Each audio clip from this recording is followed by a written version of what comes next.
Ang Ginoo maanaa kaninyo. Maanaa usab kanimo. Pagbasa gikan sa Santos nga Ebanghelyo sumala ni Marcos. Himayaon ikaw o Ginoo. Si Jesus mibiya niadtong dapita og mipauli sa Nazaret nga iyang lungsod og mikuyog kaniya ang iyang mga tinun-an. Sa adlawng igpapahulay miadto siya sa sinagoga ug nagtudlo sa mga tao. Daghan ang mga tao didto ug sa ilang pagkadungog kaniya nahibulong silang tanan. Busa nangutana sila, diin man niya hikatone kining tanan. Unsa mang matanga sa kaalam kining nabatunan niya, o giunsa man niya paghimog mga milagro. Dili ba siya mauman ang panday nga anak ni Maria ug igsuon nila ni Santiago, ni Jose, ni Judas ug ni Simon? Dili ba ang iyang mga igsuong babay ani aman dinhi magpuyo? Tungod niini wala sila motuo kaniya. Ug miingon si Jesus kanila, ang propeta gitahod sa tanang dapit gawas sa iyang kaugalingong lungsod, sa iyang mga kadugo ug sa iyang banay. Wala siya makahimog milagro didto gawas sa pagtapion sa iyang mga kamot niadtong pipila ka mga masakiton ug naayo sila. Natingala siya pag-ayo nga wala sila motuo. Unya miadto si Jesus sa tanang kasikbit nga balangay ug nagtudlo sa mga tao. Ang Ebanghelyo sa Ginoo.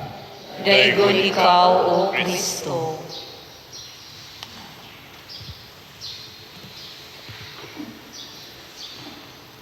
Na ay famous nga panultihon nga nag-ingon, familiarity breeds contempt.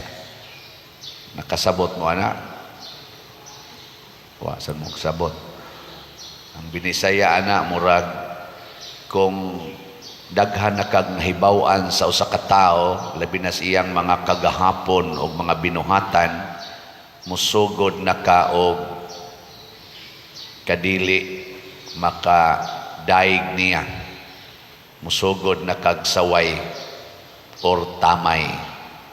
Ngana, nanglitan kamo, pirmi na mong musimba dinhi, nya 5 ka tuig na tang kuyog-kuyog. Tanawa di ba, daghan na mong mga gihunahunang dili maayo nga rinako. Labi na gyud sa mga lectors, mga sakristan, kaning choir, lay minister, og sa mga staff dinhi nga sige yung kuyog nako.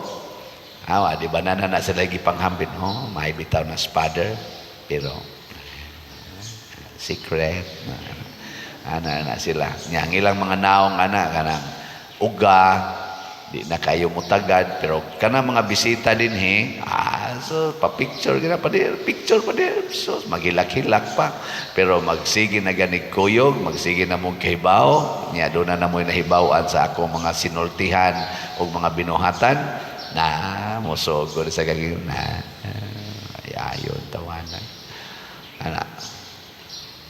Bisan sa atong relasyon sa Ginoo, kinsa may di na gyud kayo mutahod o Ginoo, kanang gasigig simba. Ang number 1 ana ang pari. Kanang gasigig misa kami, oy kasagaran namo di na mutahod o Ginoo.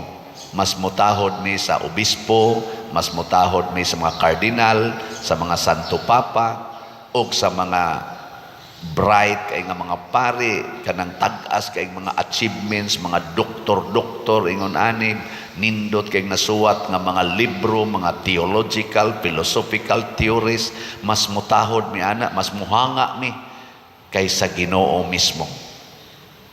Kita ba? Kita nga sigig simba.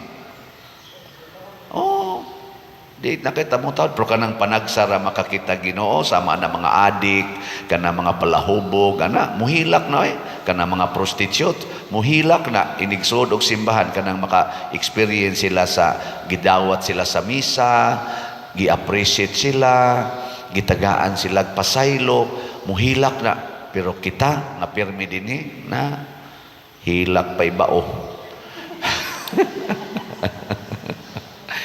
Mao na si Hari David sa unang pagbasa, primero suod kay sila sa Ginoo, salig kay siya sa Ginoo, niabot ang panahon nga kuan na gyud kay siya kanabang gi-blessed gyud siya mayos Ginoo ba, daghan na kay siya mga sundao, lig-o na kanyang gingharian, nibuhat siya usa ka desisyon nga wa gisugo sa Ginoo niya ang paghimo og pag-ihap sa mga tao sa Israel aron pagsiguro nga lig-o na gyud kay siya. Mura bag iyang gi-check ba, iyang gisinsos kon lig-o na bagid siya. Mao tong pagsulti nga naay 800,000 ka mga sundao dinhi sa tong dapita niya, na say 500 ka mga lig-on nga mga lalaki aning dapita, assured kay siya.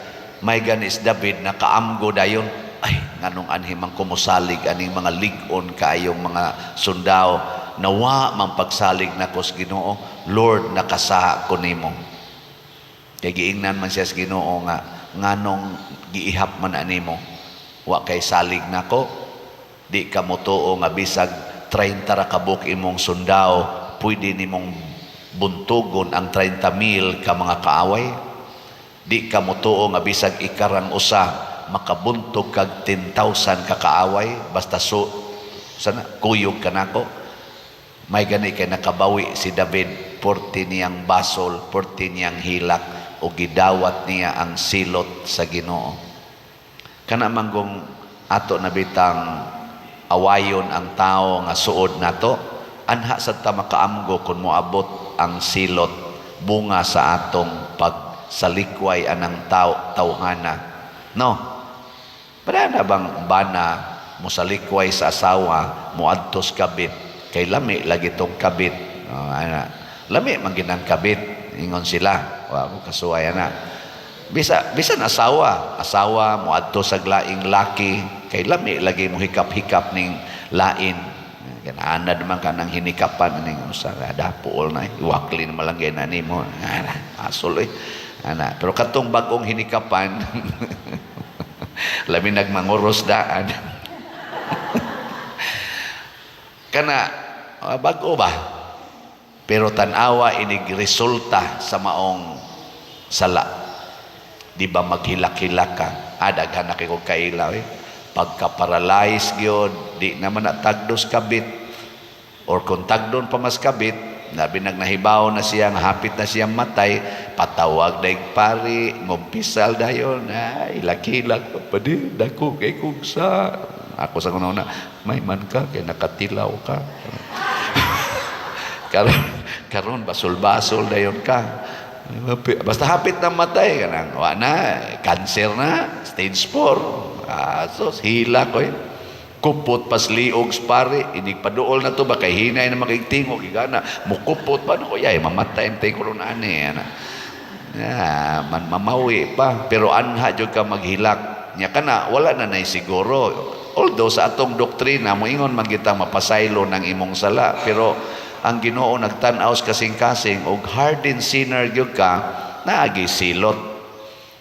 Silutan gyud ka. Parehang David bisag kahilak na siya, gisilutan gyud. Muna sa may atong buhaton, una sundo nato si Jesus. Siya ra man atong model. Ikaduha, sundo nato ang mga santos, labi na gyud ang mga apostoles, sama nila ni San Juan Bosco, San Vicente Ferrer. Nakasinati silang mga pagsalikway, kay doon naman sila mga bati nga backgrounds. San Vicente Ferrer na igo ni siya sa katong kagubot sa pag-ila o kinsay tinuod nga Santo Papa. Uwaw po to siyang bahin. San Juan Bosco, daghan po siyang bati nga background, tungod siyang kapobre. Pero, unsa may gisunod nila, si Jesus, nga mipadayon sa iyang misyon, bisan pag naay nagsaway niya. Naay nagsalikway niya. Nipadayon siya sa paghigugma sa misyon nga gihatag niya. Tudloi ang mga tao, tanang mga tao, tudloi gyud, bahala nagmosalikway og mudawat nimo. Ayaw pagpili, sige hilag yung tudlo. Nyag naay muduol nimo nga naay masakiton, pandungi lang yapos kamot mo nang si Jesus bisag gisalikway dito sa iyang lungsod, naaman say pipila nga mituon niya, miduol, iya gyapon gipandungan, naayo gyapon, wa mingo si Jesus, pamahawa na mo, wa mo mudawat nako. Iamong tamuan ang mga buangon diha, ipakita na ko nga wa jud koy ayohon dinhi. Wa oy, sige lang yapog ayo, sige lang. Mao na kamong mga asawa, isalikway mo sa inyong bana. Adto nas kabit, padayon sa imong pagsulti nga sa kasakit o sa kalipay, sa kahamugaway o sa kapitos. Sa naisumpay na? Sa kahamugaway o kapitos. Sa sakit o sa maayong panglawas, hangtod ang kamatayon, mubulag ka nato, di gyud ti kabiyaan, animala ka. Okay, na animal naman na. Nibalhin naman nga to spikas. Mao man ang mga animal. O gasa tong lami, adto man ang adto magpunsisok. Di ba? Na animal pa narong imong bana, pero ikaw nagpabilin kang mahigugmaon sa mga animal. Di ba? We can also love animals. Di pwede. Pwede higugmaong animal, dili. Pwede, oy. Nagiuban karon mas pinangga ang iring kaysa bana or sa asawa, mas pinangga ang iro kaysa gidikanan. Namgani uban mas pinangga ang ilaga, mas pinangga ang bitin. Ang iya bang pet ba? Bitin, kanang mga buaya, mga ilaga, mga tanga, kanang mga exotic ayo ba? Pero depende sa imong gimahal. Higugmaa lang na. Nya ikaduha,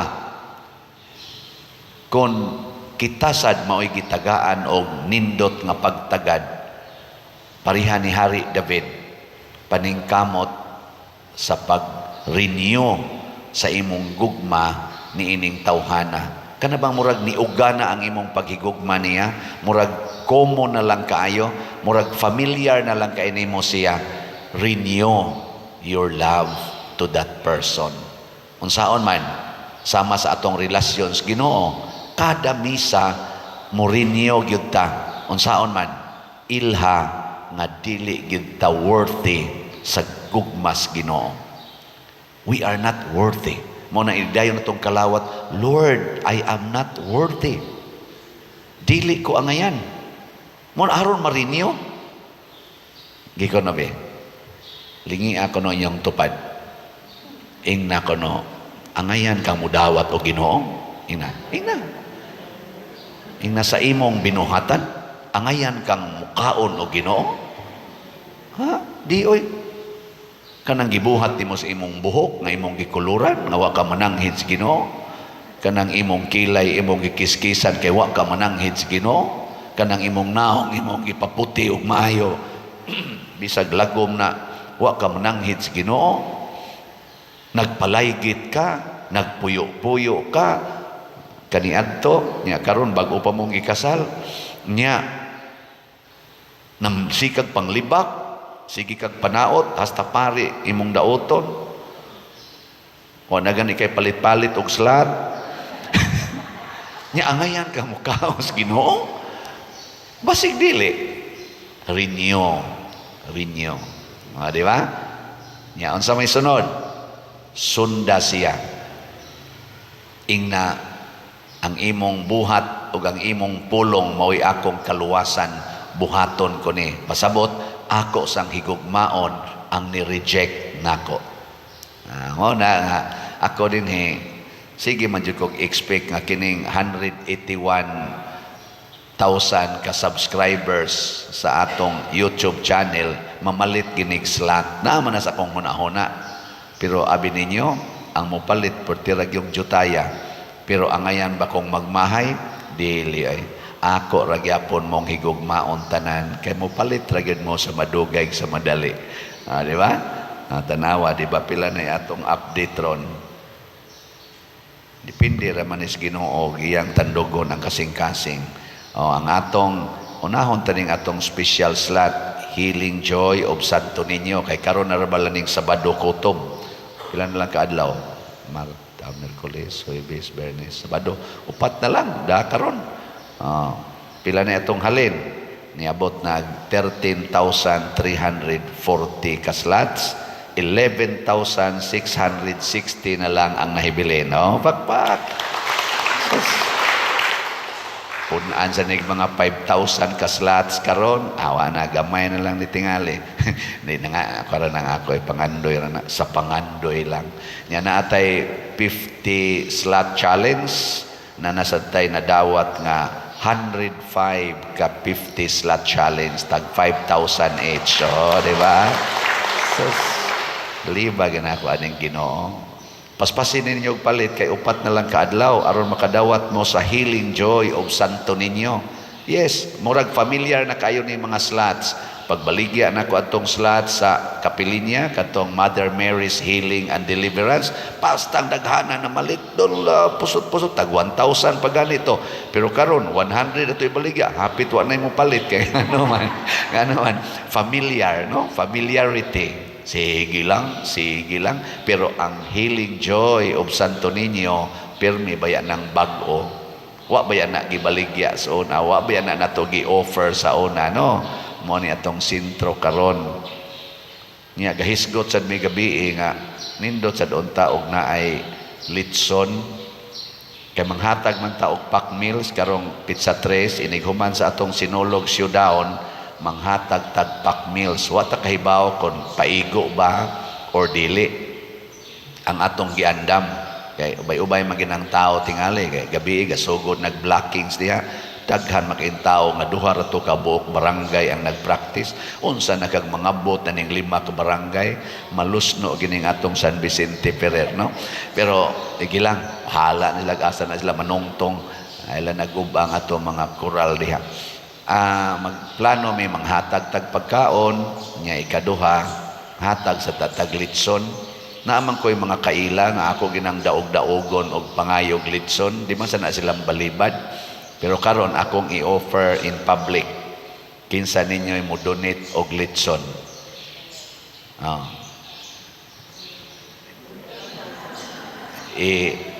Ipadalang din ang ato rong presyo sa litson nga igo-igo sa gidakon na sa 15,000. So ayon nila mo paghago og pahimog litson kay pagpa-deliver na sa dana dire labing nagmalit kung mananomig pangaon nya mo pay pag-abot or ma-advance sad kaayo hunit na sad kay panit kami na lay order tag 15,000 kada litson. So nanginhanglan tag labing minus 5 ka litson. So first come first serve. Litson challenge. Gikan karon antod Sabado ha. Ako to lang Bernis kay mag-order pa man may. Ha? So ingna lang pader para litson ni ana 15,000. Naman sa uban mo installment yun pader pwede partial na katunga ras litson ato ani Roy Mada. Pero okay ra gyapon. Okay nyo partial basta para intended na litson. Sa na natong litson ato og daghan kayo makaabot sa atong equivalent sa pack meals, ato na siyang idungan og hatag og tan-aw nato ang tao sobra kaayo ang atong pack meals nga giandam dili paigo ato nang i-support. Di ba? Kana nalay atong ipanghatag parisan nato unsa kada iparis, dili natong pack meals nga gi-order nato. Ang importante makakaon ang tanan. Kutob sa litson nga inyong i-donate ato ginang ipakaon. Apil na to mga high blood atong pakanon. Total di man sana sila mamatay tingali anang gabion na malingaw ra man na sila. Doon nagyapon mo Healing Joy of Santo Niño. Sa ato sang SBF dag, di dako-dako na sa doy. 9,380 na ka slots ang atong halin. napay 50,682 ka slots nga available. 500 pesos per slot. O, pakpakan po nato ang namalit sa atong mga slots. Yes, naanay familiarity, pero ang importante naatay renewal, especially sa atong relasyon sa Ginoo o relasyon sa usag-usa. Sa atong nasod karon, medyo naay crack sa relationship sa atong mga idols, sa atong mga models unta sa pangagamhanan. Iampo nato nga mag-renew unta sila sa ilang friendship, mo renew sila sa ilang commitment to the Filipino people, not to their own principles. Sa kalibutan, naasay na nag-away karong mga leaders nga kaniadto suod na sila, naghigugmaay na sila, karon nag-away na. Iampo sab natong naa untay renewal, dili unta musaka ang ilang garbo tungod lang kay familiar na kay sila sa ilang gahom, anad na kay sila sa ilang authority, nahimo na silang wa nay Ginoo. Ang atong modelo si Santo Niño, bata nga gamhanan, hari sa tanan, pero maluluyon kay batubalani man sa gugma. Manindog ta para sa ato